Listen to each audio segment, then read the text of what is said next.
It's the NBA playoffs are here. DraftKings. These are Yes! Rebound My problem. prize picks lineup just hit. Right. Gotta celebrate. Okay,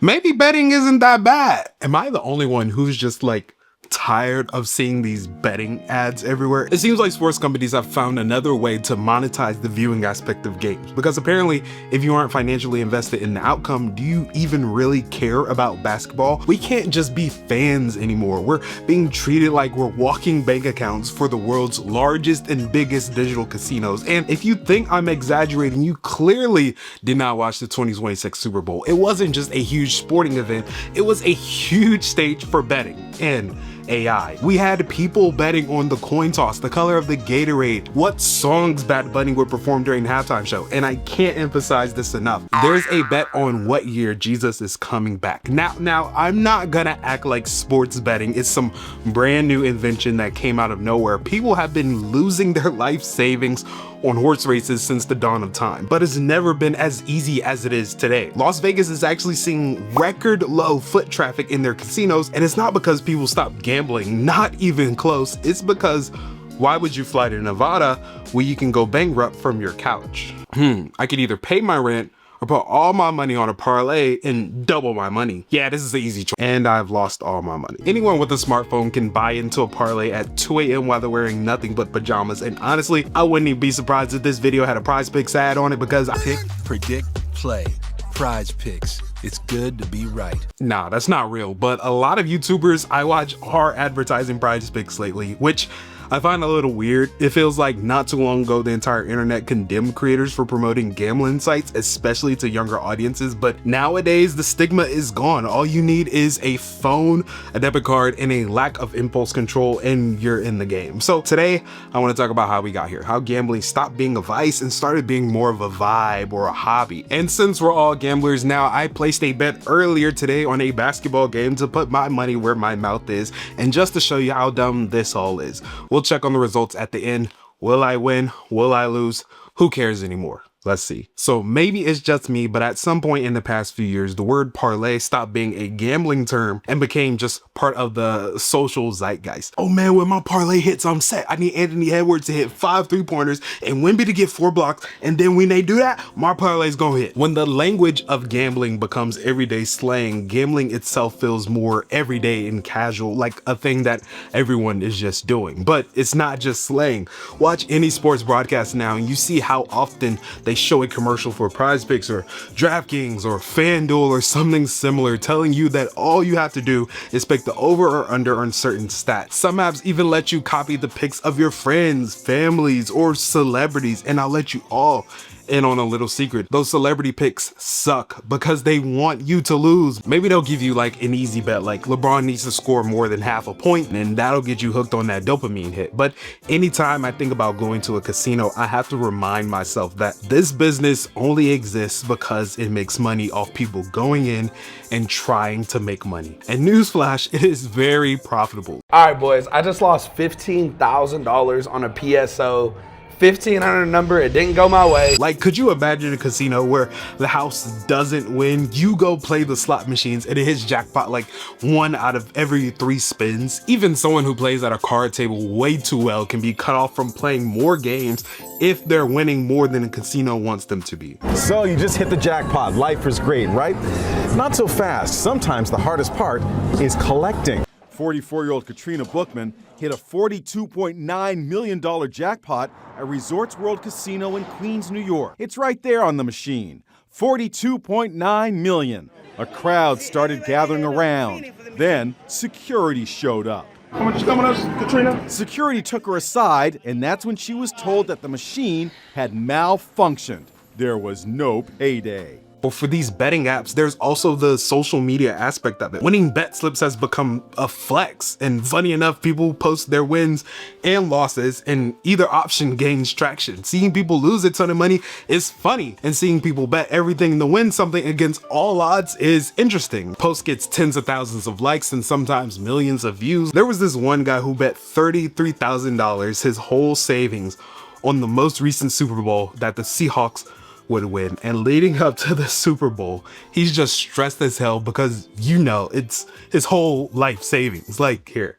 I am putting $33,000, which is every single dime that I have saved, on the Seattle Seahawks winning the Super Bowl. To give you an update, if you haven't seen this year's Super Bowl, spoiler alert, the Seahawks did win. So he didn't lose his money and he made about $45,000. But for every winner, there's a lot more losers. That's just how the math works. And look, before we get further into this video, you do what you want to do with your money. If you want to bet it all, go for it. That is not financial advice, but gambling can of course be dangerous, a slippery slope, and shouldn't be used as a get rich quick scheme. You shouldn't bet your rent or your mortgage money. Like, just be responsible. And if you're a kid, you shouldn't be betting at all. But here's the thing about a parlay. The more legs you add, legs being an individual thing that you could bet on. So like if you say this player will score more than 5 points, that's one leg. The more legs you add, the better the payout looks on paper because the odds of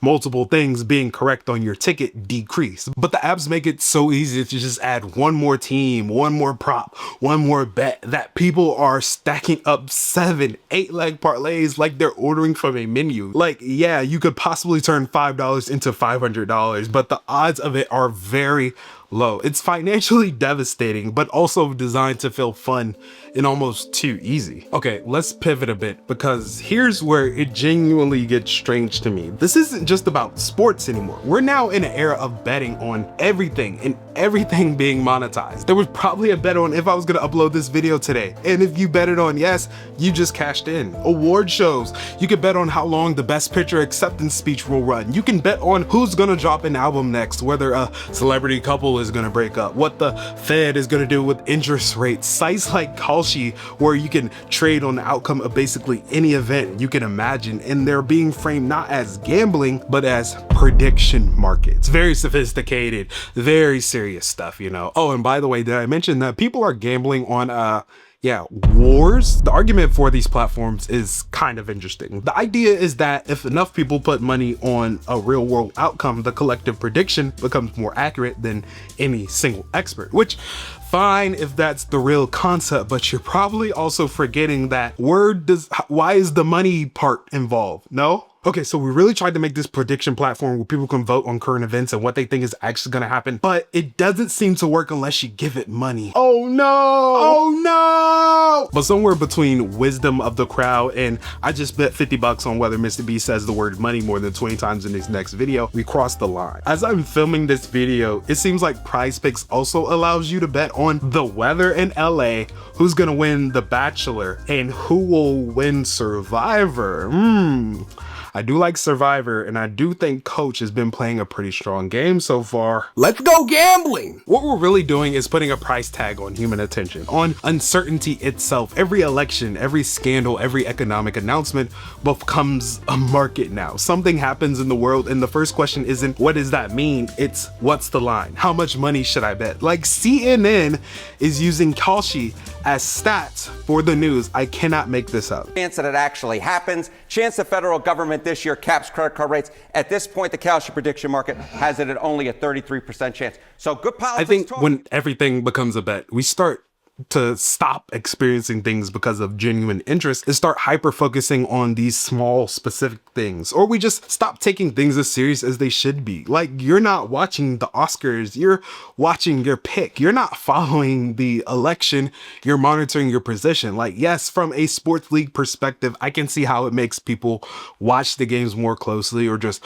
more often because their money is on the line. But that huge investment of not only your team losing, but you losing your actual money, like, that sucks. Let me tell you what I think is the most underrated part of this whole conversation, and it's the apps themselves. DraftKings, FanDuel, PrizePicks, these are not just sports betting platforms, these are casinos that live in your pocket, and they're designed by the same people who designed slot machines and really any other pay-to-win game to be as addictive as possible. The interface is not an accident. The app uses predatory notification nudges timed during certain quarters of a game or when games are like really close, and most people just allow any and every app to send them notifications. Like, not every app needs notifications. I recently re-downloaded 2048, that old school game. Y'all remember 2048? Where it's like the cubes and you have to to get the number 2048. But I downloaded it and it asked me if it could send me push notifications.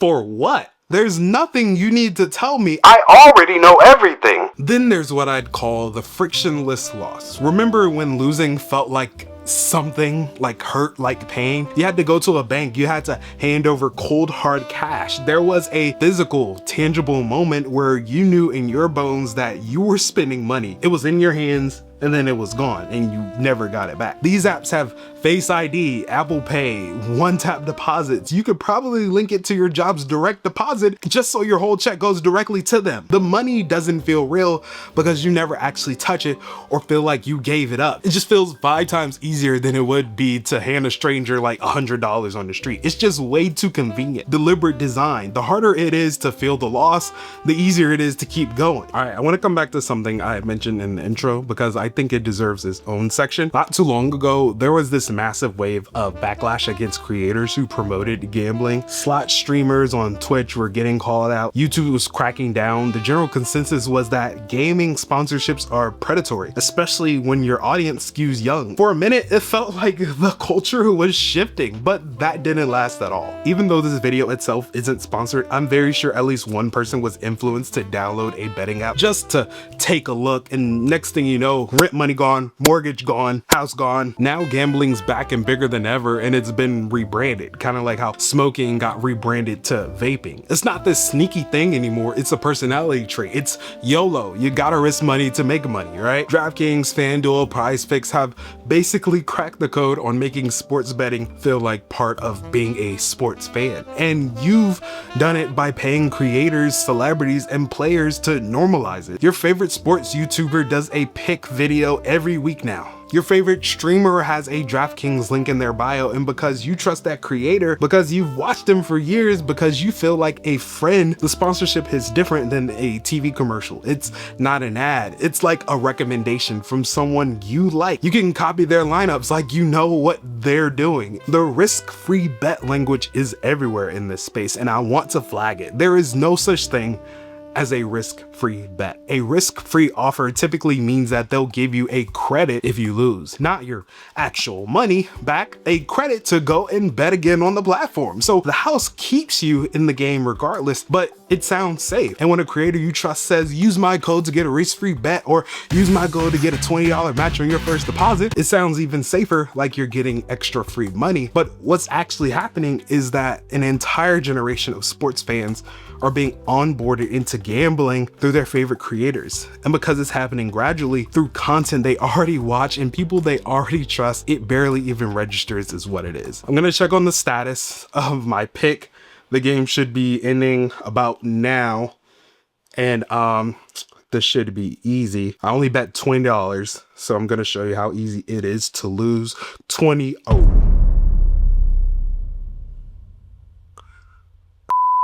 Okay, ironically, in an attempt to show you how dangerous gambling is, I somehow doubled my money within a few hours. Maybe betting isn't that bad. Let's go get. Look, I'm not gonna sit here and tell you that gambling is evil and everyone who's ever placed a bet is a degenerate. That's not what this is about. Once again, you do you if you can afford it.